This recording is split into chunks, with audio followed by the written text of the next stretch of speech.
Hello everybody and welcome to a series that I hope we can continue on for a very long time. Now we all know who started this series, we know the legend, and obviously what happened was very unfortunate, but that cannot take away from his just narrative telling, his storytelling, and obviously this amazing series that he did produce on What Culture. I'm not going to name a certain person, but I think you and I both know who that person is. But today I'm going to be trying to rebirth that.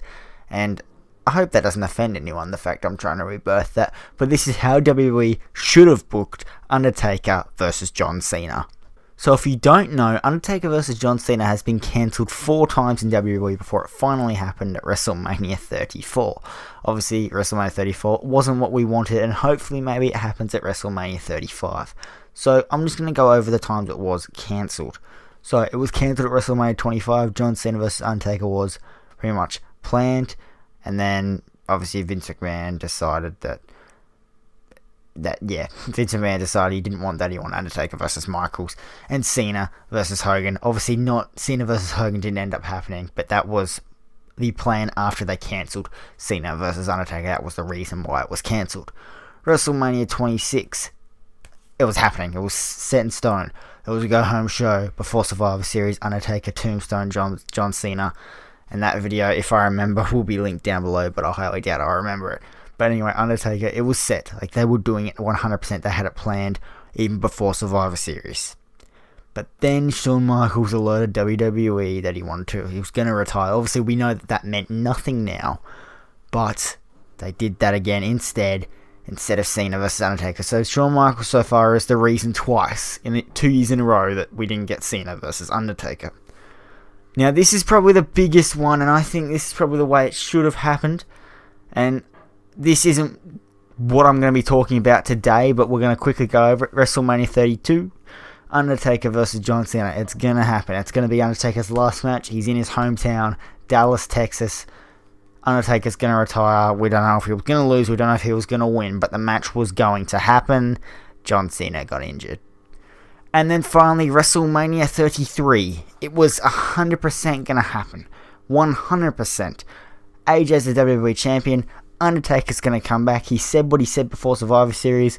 You know, you guys need to win, or you guys are all going to rest in peace. They did end up winning, but it wasn't for AJ and Dean Ambrose. That sort of almost cost that whole match. So obviously AJ, the one with the belt, made most sense. And we all know what happened. That didn't happen. John Cena ended up facing AJ, and we thought maybe Undertaker can still win the Rumble. No. Roman Reigns came out number 30, and that match happened, and that was horrible. And then obviously it finally happened at WrestleMania 34. John Cena versus The Undertaker in an impromptu match that went for about 2 minutes. Yeah. Was a bit of a... You guys know what happened. So today, when am I going to be talking about? WrestleMania 25, 26, any other WrestleManias, 33, 32. Now I know you guys think, or we all think, that it could be that would have been the perfect moment at WrestleMania 32, but I don't think that's when it should have happened. I don't think... Like, when you take it a year later, I think the next year was perfect. WrestleMania 33. Put it in perspective.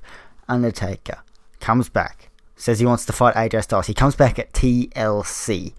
AJ versus Dean Ambrose. The crowd's already chanting Undertaker, by the way. That happened. TLC 2016. The crowd is chanting Undertaker. Undertaker comes out. Alright, this is how we're booking it. Undertaker comes out. After AJ wins the title, retains the title, by the way. AJ has to retain the title for this to all work. AJ Styles retains the title. Undertaker hits AJ with a tombstone and stuff. Maybe Dean as well, but obviously Dean forgets about it. It's nothing serious with Dean. You know, he forgets because he's a lunatic. Then, obviously, we have a big build-up to the match. People are wondering whether it's going to be a good match or not. AJ can carry anyone in a match, but can he carry The Undertaker? Because obviously we all know he's getting a bit broken down. Anyway, the match is excellent. AJ carries anyone to a great match, and Undertaker was no exception. But obviously, with the end, Undertaker hits a tombstone. AJ kicks out. This is at the Rumble, by the way, if I didn't say that. Undertaker hits a choke slam. AJ kicks out. Undertaker hits another tombstone. AJ Styles kicks out. Further into the match, AJ goes for the phenomenal forearm. You guessed it, tombstone, 1, 2, 3. It was a phenomenal match. The Undertaker is the WWE Champion once more. Now I know what you guys are thinking. Where does this put John Cena in the mix? It's not all about the Undertaker. John Cena doesn't win the Rumble. Now that was the safest option when we take us back to 2 years ago now. That was what we said was gonna happen. And obviously, it didn't happen. But in this scenario, it doesn't happen either. Chris Jericho wins the Rumble. He faces Kevin Owens. We can explore that at a later date. If you want to, let me know down in the comments below. John Cena he doesn't have a path to WrestleMania. He doesn't know what to do. Meanwhile, Elimination Chamber comes around. Undertaker's defending against AJ in a rematch. We'll go for it. And whoever the SmackDown Women's Champions in the Chamber. First time ever. Women's Elimination Chamber. It's the only Elimination Chamber match on the show because we're not going to put Undertaker in the Chamber because, let's be honest, he wouldn't be able to survive. We have Undertaker versus AJ one more time because everyone wanted to see it. Everyone didn't even want him to go into the Chamber. Undertaker versus AJ Styles. Similar match. Similar outcome. Out comes John Cena. Or at least his music hits. But he's nowhere to be seen. Except he attacks Undertaker from behind. Picks up the microphone.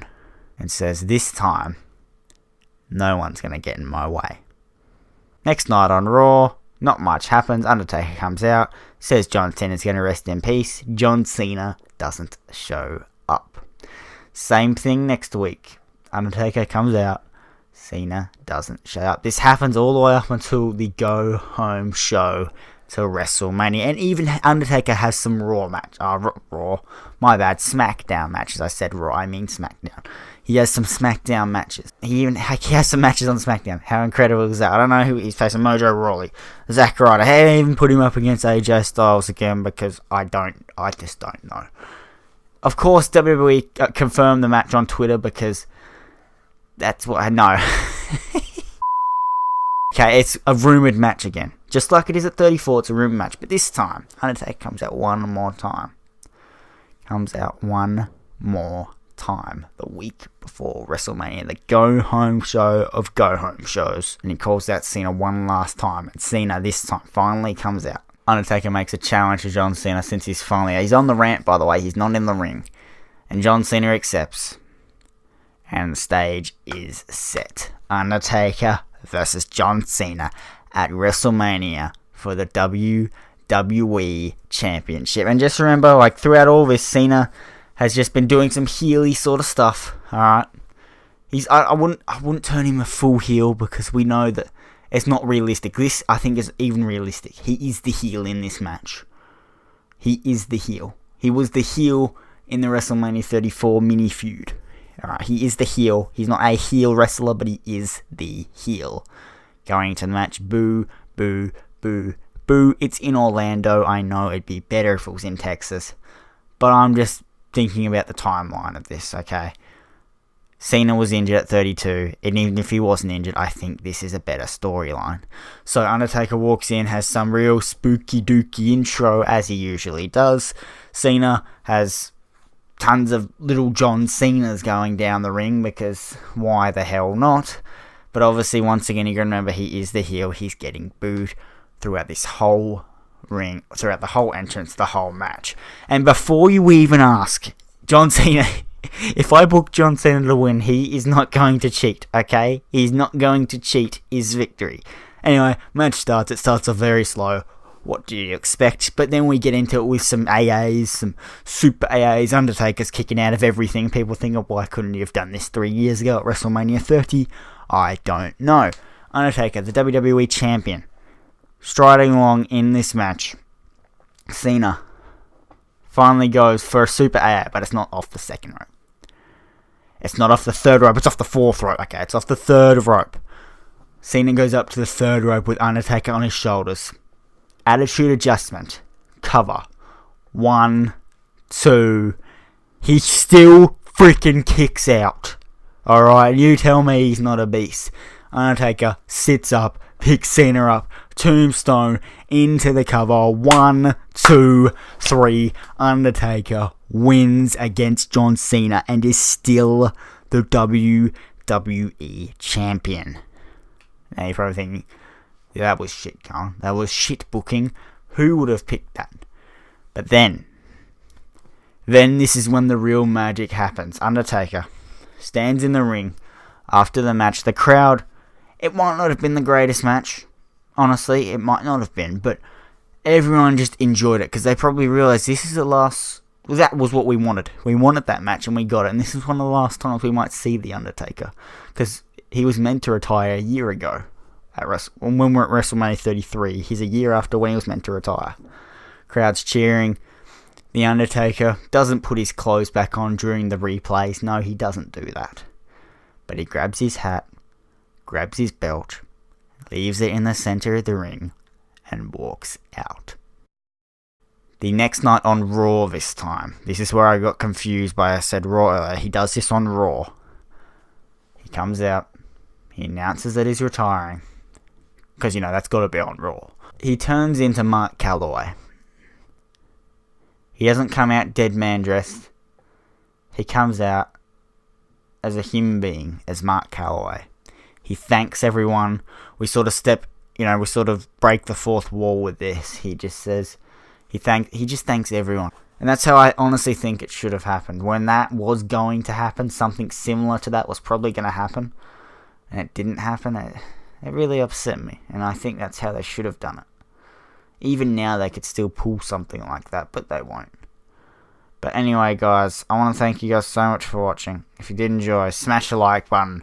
Let me know how WWE should have booked, how WWE should book in the comments below. I really want to try some different stuff on this channel, and this is obviously a good step in the direction. So let me know what you guys want to see. Should have booked, should book, whatever, in the comments below. I love you all, of course. I'll see you guys all later.